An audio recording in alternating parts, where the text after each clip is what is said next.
This is happiness, to be everything at once. Be unblinded, be unlearned, be unbridled and unburned.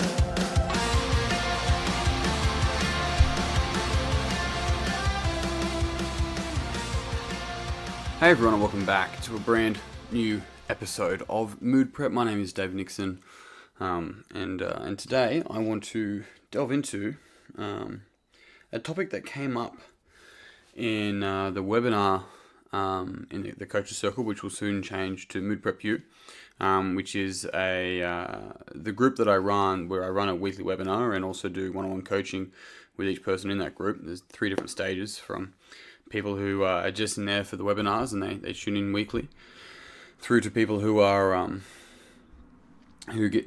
come there for the webinars and also have an hour worth of coaching, whether that's 30 minutes a fortnight or an hour a month, and then people that I do intensives with, which is an hour a week for a period of time. In saying that, if you want to find out more about that, you're more than welcome to schedule a call with me. I'm more than happy to answer some questions to see if it's right for you, or if you're interested in learning more about all the topics that I teach, then by all means reach out. More than happy to have a conversation, no matter where it goes, that's fine. Otherwise, the point of bringing that up is one of the things discussed in the webinar just gone was around this idea of how do we engage with a client. And this is beneficial for the client and the coach in any relationship, or a leader and maybe an employee, or in any space there's some sort of leadership coming into the situation. And the question coming as the coach, how do I know to ask questions that are leading them to their answer, rather than if there's any sort of bias behind? Now, Linda, I know that's kind of butchered your question. I could look it up. I'm leaving it for now, because the point isn't the question. The point is, in what state do we need to be in best service of the client, right? And this might be reframed as, in what state do I need to be in to best service my partner, right? As in, how can I really truly listen to them and make sure that I am listening? So there's 4 levels of listening, by the way, and the 4th is called sacred listening, and this actually steps into that as well. And so within sacred listening, you are in a state, well, you're recommended to be in this state of know-nothingness.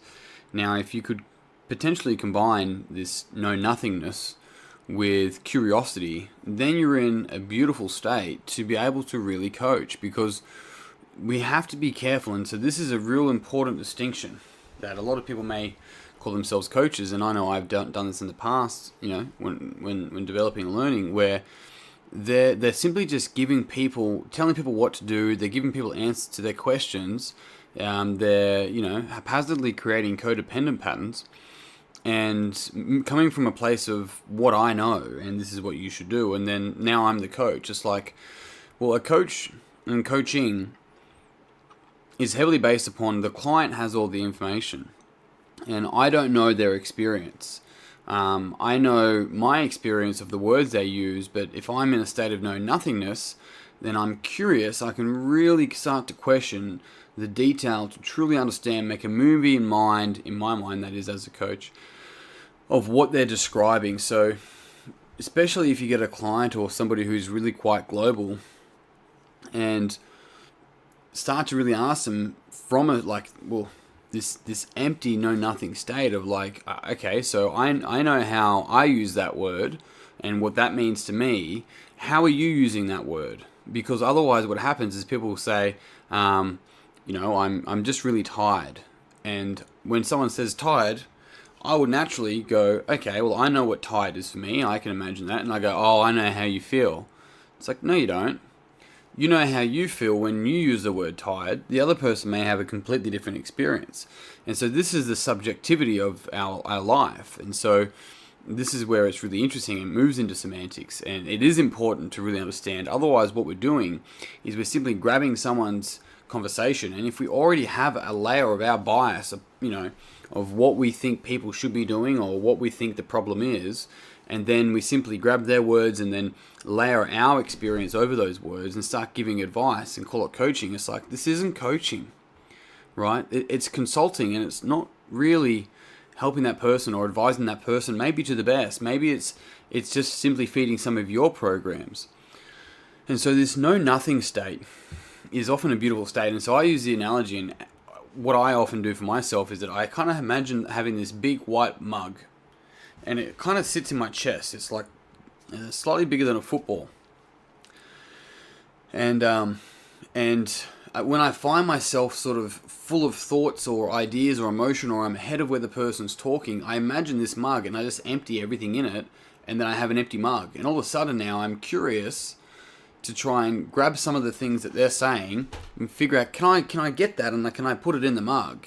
And if I'm not clear on it, then I can ask questions. But what I'm doing is I'm grabbing the information I need to put into my mug, which is their information, because they always have the answer. And so it's simple like even a client in a gym setting comes up to you and go, what weight should I do for the workout? It's like, I have an answer, but what does this person want to work on? Do they want to work on maybe, going a little bit heavier in a workout today and doing less rounds, hypothetically, or getting a slower time, but working on strength and a strategy? Is that what they want to work on? Because what happens otherwise is if we're not careful as coaches in the gym environment, and this is just an analogy or an example, and I'm sure you guys can really grab it and layer it in your world as well, is simply giving them my bias if I'm not careful. My bias could be to avoid injury, right? Maybe my bias is to increase performance, because why else would you train? Because that's my highest frame. And all of a sudden I'm coaching this person based on my frames, not based on theirs. And that's not coaching, nor is it leadership. It's managing, and it's also heavy self-referent. And so the interesting thing is that there's so much happening in coaching conversations, in leadership conversations, when you truly step into this know-nothing coaching state, right? Or this curious, or you can layer it with a heap of different words that mean something to you, because that's the interesting thing around semantics, is that the people listening to this, you all had a different image in your mind about a mug and about which kind of football comes up, right? So you see how difficult, if we're not careful, how things can get taken in different ways. I'm responsible for what I say. I'm not responsible for how you interpret it, right? And so this is where that's fine, but what I may be responsible for is making sure that you and I are on the same page. I'm like, okay, can you explain that back to me? Here's what I'm saying. Can you explain it back to me? And if they explain it back to me and it's correct, it's like, yes, okay, great, we're on the same page. Let's move on to the next thing. Otherwise, people might go, that'll take forever with everyone. It's like, boom, there's a meta program. Forever, global, where everyone, another global. It also sounds very pervasive. It goes throughout my whole life. Permanent, forever, and personal. It's happening to me, rather than that, there, then. Right? That's the interesting thing. And listen to this. This is one of my offers for you. Listen to people's language. I often say that. Listen to what I'm saying. But people will create issues and make it permanent, pervasive, and personal. Whereas in reality, a lot of the time, that happened there, then. It's not here now, and it's not forever, and it's not happening to me. It happened to me, or it happened for me. And we start to see how we can heavily layer our experience so differently, right? And we have the power to do that, and that's why we have choice. That's where that whole terminology will come from. But from a coaching standpoint, what I heavily encourage, and I'm happy to continue to speak more on the coaching side of things, because there's plenty more to delve into in this space, but coaching conversations, the client has all the information. And so going back into that idea of what weight should I use, it's like, well, what do you want to work on, right? Get the information from them. Don't just layer it with your bias. It's like, or maybe offer them. If they're not sure what you mean, it's like, would you like to work on some strength and some strategy, or would you want to get more rounds out and get some more fitness? And if you really want to, you could figure out why they want to work on strength and why they want to work on fitness, but maybe that's not the best thing to do in a group environment right in that moment. But you start to see that there's deeper things happening on a semantic level, and really getting clear on what that person wants, what that person's saying, and the fact that you're in service of them rather than in knowing and understanding them, right? Seek first to understand, then be understood. That's where the power lays, and that's coaching, because from there we can help take that person to where they want to be. And that's power, hey, because that's also empowering, which I'll talk about another time, but that's their power, not yours, right? Because empowering is helping that person step into their power. A lot of the time we confuse that with disempowering stuff and building codependencies. Another conversation. But team, on that note, I'm out.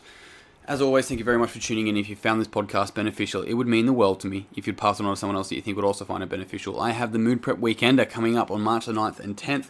Keep an eye out for more information. Jump on Facebook, search Mood Prep Online. You'll find out more about it there and you'll get half-price tickets. Otherwise, that's it. I'm out. Until tomorrow. Peace and pizza. Kick today in the dick. Slay the dragon. I'll see you soon. to be everything at once. Be unblinded, be unlearned, be unbridled and unburned.